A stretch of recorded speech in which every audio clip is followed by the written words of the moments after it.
Bem-vindos ao meu canal, eu sou a Cristiana. Hoje nós vamos falar um pouco mais sobre a convecção natural ou convecção livre. Eu sigo o livro do Impropera e nesse livro, na oitava edição, o capítulo 9 trata desse tema.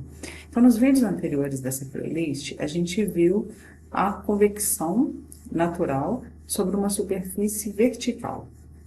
E agora a gente vai tratar de outras geometrias. Então, serão as placas inclinadas, placas horizontais, cilindros e esferas. Então, no item 9.6.2, o livro começa a falar sobre as placas inclinadas e horizontais. Então, o que a gente observa? O que é diferente da placa vertical para a placa inclinada? Bom, a placa vertical, ela está alinhada com o vetor da aceleração da gravidade. Então, a força de empuxo que gera o escoamento, né, ela atua exclusivamente para induzir o movimento do fluido. Mas quando eu tenho uma placa inclinada, a minha força de empuxo, ela vai ter uma componente perpendicular à placa e uma componente paralela à placa. Então, isso implica, né, em uma redução da força paralela à superfície. E, consequentemente, eu vou ter uma redução da velocidade do escoamento e da taxa de transferência de calor por convecção natural. E aí, o que a gente tem? Nós temos situações distintas, tá? Então, esse efeito, ele é diferente para se eu tiver uma placa aquecida ou uma placa resfriada. Então, nessa primeira figura aqui, a minha placa, ela está resfriada em relação ao fluido. Então, o que acontece? A tendência do fluido é cair, o fluido não está sendo aquecido pela placa. Então, a tendência dele é cair. Então, nós temos tendências também diferentes para o fluido que está em contato com a superfície superior da placa e para o fluido que está em contato com a superfície inferior da placa. Então, para o fluido em contato com a superfície inferior da placa, a tendência dele é cair, mas como ele não tem uma restrição do lado de cá, algumas porções dele se deslocam dessa maneira. O fluido que está em contato com a placa superior, ele tem aqui, né, no caso, essa barreira. Então, ele desce com essa geometria, com essa forma que está mostrada na figura. Essa figura letra B mostra a versão 3D, né, dessa imagem. Então, a gente está vendo aqui as porções de fluido se deslocando. Essas duas figuras de baixo, elas representam a placa aquecida. Bom, a placa aquecida, ela transfere calor para o fluido que tem a tendência a se movimentar de maneira ascendente. Então, na parte de baixo, né, o fluido em contato com a placa, na parte de baixo, na parte inferior, ele é restrito pela placa. Então, o movimento é contínuo, uniforme. O fluido que está em contato com a superfície superior da placa, ele tende a se deslocar em algumas porções dessa maneira para cima, o que é verificado aqui também nessa imagem da figura letra D. Bom, e em termos de quantificação, o que a gente observa? Que se eu tenho a placa inclinada, então o valor, né, do coeficiente de transferência de calor vai ser reduzido. Então, a literatura recomenda que o H pode ser determinado a partir da correlação para placas verticais. Só que, no lugar de G, a gente vai trabalhar com G cosseno de θ. Que faz um pouco de sentido, né? Porque se a força de impulso que aparece na equação do movimento, quando a gente compara a equação em convecção forçada com convecção natural, né? Ela é simplesmente a multiplicação por G cosseno de θ, então a gente teria algo semelhante. Só que o que se observa é que esse procedimento só é válido se eu tiver uma placa, a superfície superior de uma placa resfriada ou para a superfície inferior de placa aquecida, tá? Que é que mostra esse movimento contínuo. Então, para as demais, que seriam esses casos aqui, onde tem o descolamento de parte da superfície, não são feitas recomendações. Bom, o que mais que a gente tem? Se eu tenho uma placa horizontal, também vai depender do movimento do fluido. Então, aqui eu tenho a placa resfriada, essas duas são a placa resfriada, essas duas aqui a placa aquecida. Então, se o fluido, né, ele está em contato com a parte superior da placa resfriada, a tendência dele é descer dessa maneira, porque tem a placa obstruindo o escoamento, né, então ele vem e vai pelas laterais. Quando o fluido está em contato com a parte inferior da placa resfriada, ele está aqui e a tendência dele é cair em porções. Aí o fluido que está mais quente vem ocupa o lugar dele, então mantém-se esse escoamento dessa forma.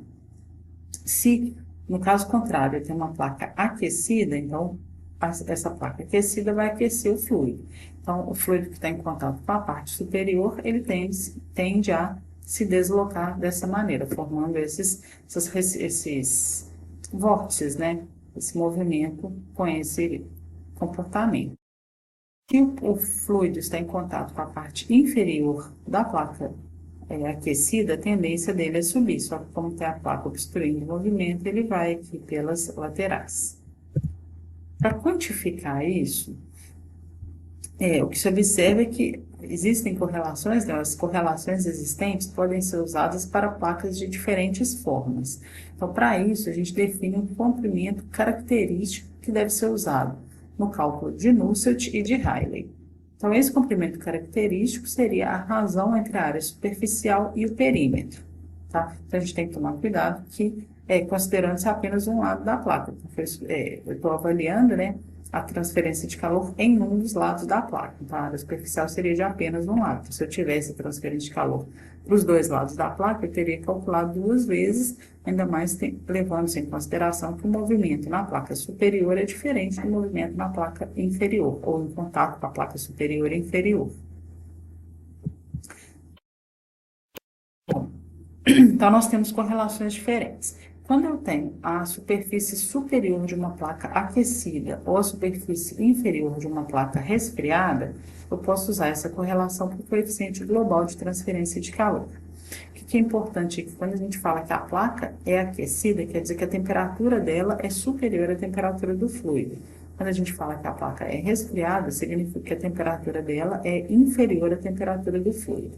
Então, para qualquer uma dessas duas situações, o meu Nusselt vai ser dado aqui em função do número de Rayleigh. Lembrando que esse número de Rayleigh, ele é baseado no comprimento característico, que é esse que a gente viu no slide aqui, que é a razão entre a área da superfície, a área superficial e o perímetro da placa.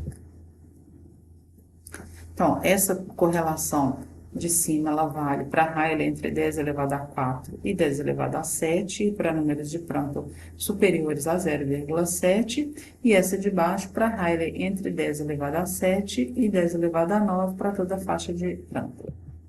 Se, caso contrário, tiver a superfície inferior de uma placa aquecida ou a superfície superior de uma placa resfriada, eu teria essa outra correlação aqui, desculpa, que vale para Rayleigh entre 10 elevado a 4 e 10 elevado a 9, e Prandtl maior do que 0,7. Já viu, né? Placa inclinada e superfície plana horizontal. Agora a gente vai para o cilindro. Então, o cilindro horizontal longo. Se eu tiver condição de temperatura superficial constante, ou seja, um cilindro isotérmico, a correlação é dada de acordo com essa expressão. Então, o número de Nusselt médio ou global vai ser o H, que é o coeficiente médio ou global, o diâmetro do cilindro, dividido pela condutividade térmica, é igual a uma constante vezes A elevado a N. E o número de Rayleigh também baseado no diâmetro do cilindro. Os valores de C e de N são apresentados nessa tabela 9.2, e ela apresenta, né, valores diferentes para a faixa de Rayleigh. Então, entre 10 elevado a menos 2 e 10 elevado a 2, por exemplo, o meu C vale 1,02 e o N 0,148. Churchill e Shu propõem uma correlação diferente, a que vale para qualquer número de Rayleigh.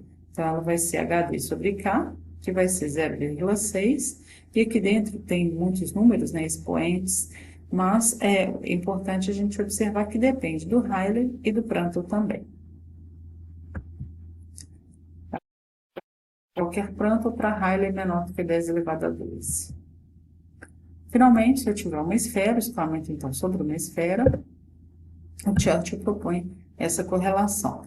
Elas todas têm mais ou menos a mesma forma, né, que é um número mais algo, uma constante, né, multiplicado por Rayleigh elevado a um expoente, e algo nessa forma aqui no denominador.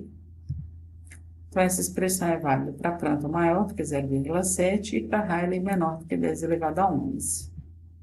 Para Rayleigh tendendo a zero, essa expressão se reduz a Nusselt médio igual a 2, que é o que a gente já tinha visto lá no capítulo 7.